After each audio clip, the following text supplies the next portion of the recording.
ይው ሰው የሚለው ስለጠፋ ቤተ እምነት ውስጥ ሰውነት እንጂ ብሔር አይታወቅም።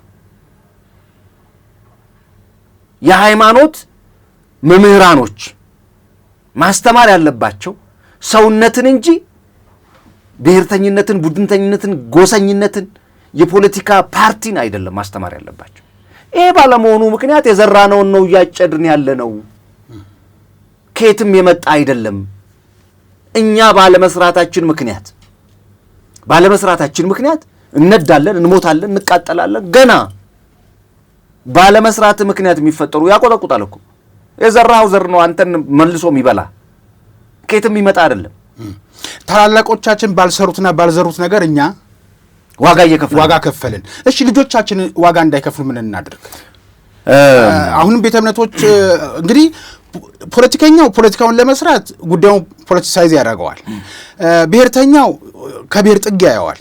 ግን አሁን የሚያስተማምነን ሁሉንም ሃይማኖት ያለውንም ሃይማኖት የሌለውንም የሚያስተማምነን ቤተ እምነቶች ስራቸውን ያለ መስራታቸው ነው። ልጆቻችን እኮ አሁንም በቀጣዩ ሌላ ዋጋ ሊከፍሉ ነው ማለት ነው። ለዚህ